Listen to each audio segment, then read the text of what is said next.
Request edition! Ooh.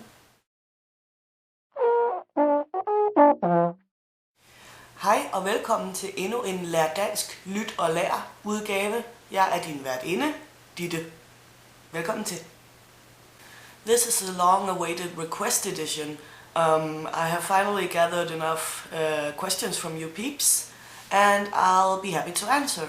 So here goes.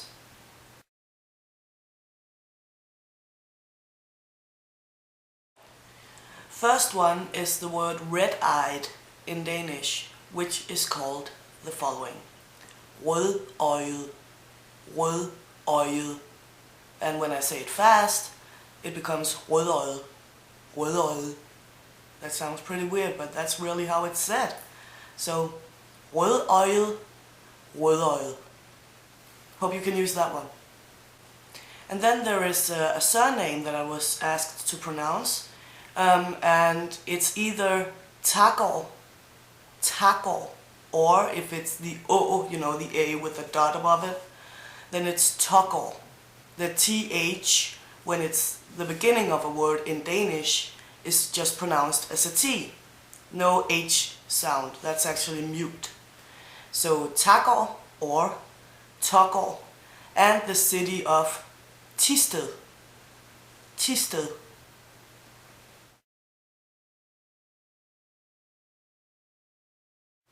And then we have the famous, street in Copenhagen, which is called Strøget. Strøget, that's the soft G. Strøget. And the soft T in the end. So it actually becomes, the T becomes a soft D in the end. Strøget. Stick out your tongue in order to pronounce it. It doesn't matter if you look stupid. You just have to do it if you want to learn, basically. So yeah, strøget. And then we have 3 different words from a friend of mine on YouTube also. And I'm just gonna go ahead from the top, really. The first is to say someone in Danish, meaning numerous people or numerous objects. Something, someone, basically, same word. Which is called nogle, when you pronounce it, the right way. But in normal daily talk, you just say nogen. Nogen. For example, do you have any something, money? Then you would say, har du nogen penge? So, yeah. And the other one was virkelig. I have to look at my notes. Virkelig, which means really or true. For example, if you want to say, is that really true? You can say, det virkelig sandt? Virkelig or virkeligt, depending on which word follows it, basically. And then we have indspillet. Indspillet means to record something. Something has been recorded. For example, if I want to say, I have recorded a song, I would say, jeg har indspillet en sang. Indspillet. The mute D, and again the T in the end, that actually sounds like a soft D. Indspillet. Indspillet. Yeah. And then there is the absolutely most classical sentence that every foreigner wants to be able to say in Danish. It's the line that says, red porridge with cream. And that's a lot of ø and a lot of soft D and such. So here it goes. Rød med fløde. Yeah, and that's when I say it relatively slowly. So if I had to say it slowly, for you to be able to hear exactly what I'm saying, it would be rød med fløde. But when I say it fast, it becomes this, rød med fløde. Then we kind of just ease out on the end of the words, and it just becomes bleh. So yeah, but learn to say it the slow way at first, and then when you're good at it, you can start to shorten it down. Just an advice. And here's a funny one. I actually haven't heard this one before, this sentence, but I was asked to pronounce it. And in English it means, I'm looking at my notes here, the little red fox has a soft round butt, or ass if you want. And that's a hard one in Danish because there's a lot of soft D's and the Ø. So here goes, hold tight. Den lille røde ræv har en blød rund røv. Ja, den lille røde ræv har en blød rund røv. See, even I have a little bit of trouble pronouncing it. But here it is slowly. Den lille røde ræv har en blød rund røv.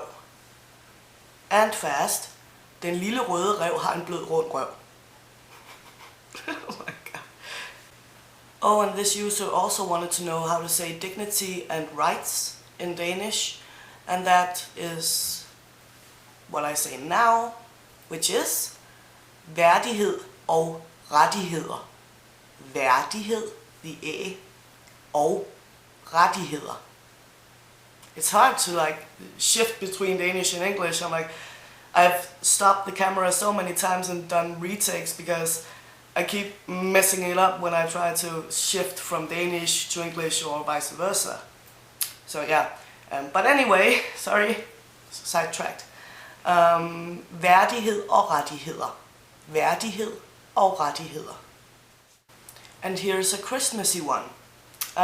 Someone wanted to know how to say Lisal, which it is called in French, which we also call it in Danish, only with a little bit of, accent, dialect, whatever you want to call it, with whipped cream.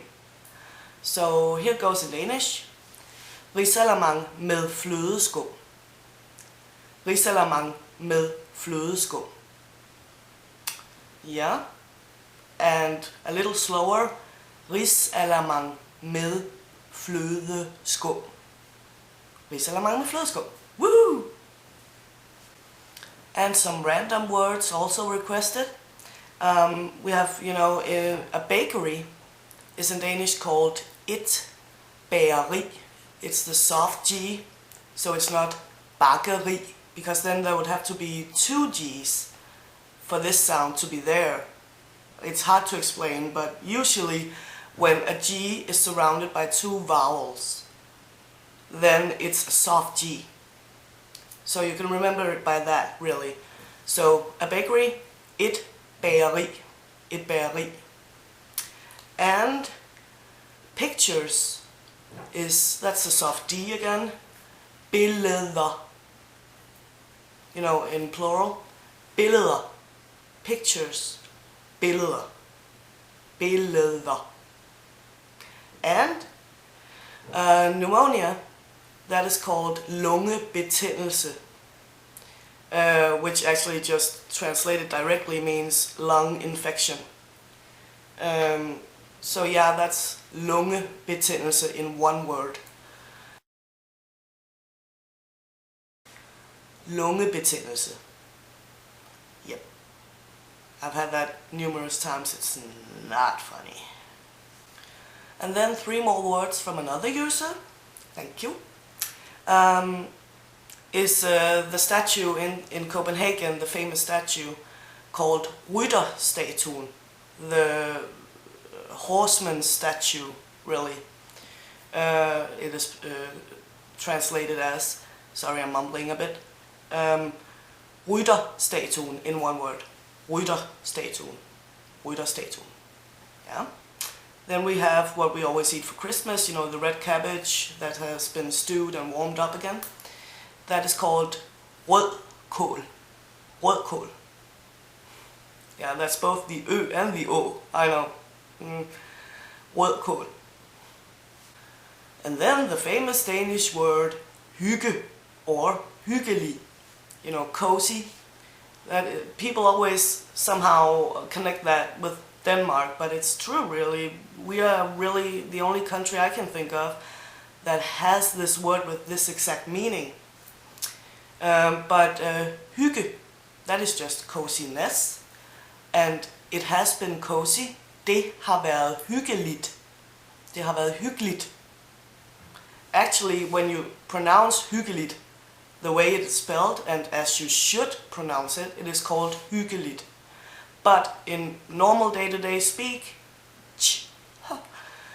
we just say hyggeligt. We simply skip an E, really. Hyggeligt. Hygge, hyggeligt. Hyggelig hygge. Yeah.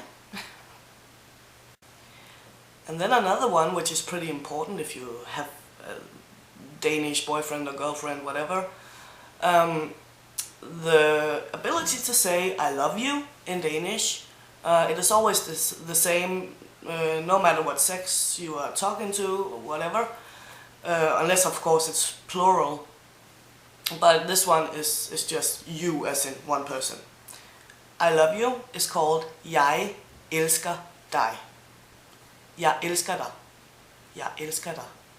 See, when I say it fast, then it becomes much more short and it's like some vowels are missing. But that's really how we speak here in Southern Zealand and Denmark. So that's the only thing I can teach you really, because I don't know how to speak the dialect that they speak in Jutland or Foinen. So I can only give you my own version really. So, jeg elsker dig. And to top it off, I will use it in plural and say, jeg elsker jer. Plural, all of you. Jeg elsker jer. Mange tak, fordi at I sendte ønsker ind. Det betyder rigtig meget for mig, og jeg synes, det er mega sjovt at lave. Jeg er bare glad for, at I gider at blive ved med at kigge på mig, og at I tilsyneladende sætter pris på det, jeg laver, fordi jeg sætter helt sikkert pris på jer. Så mange tak. Jeg er glad for. Jeg elsker jer.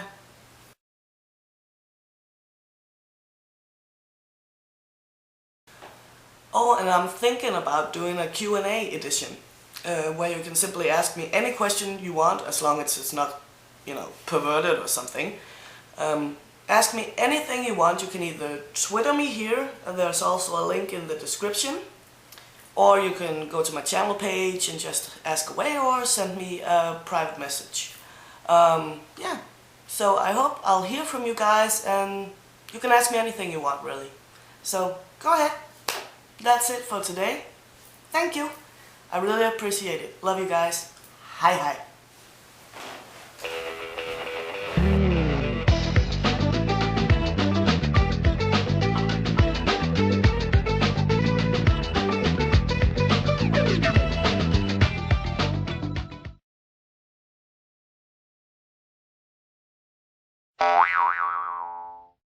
Put words together like, yeah, I got sidetracked. I lost my train of thought. I'm doing really bad at this.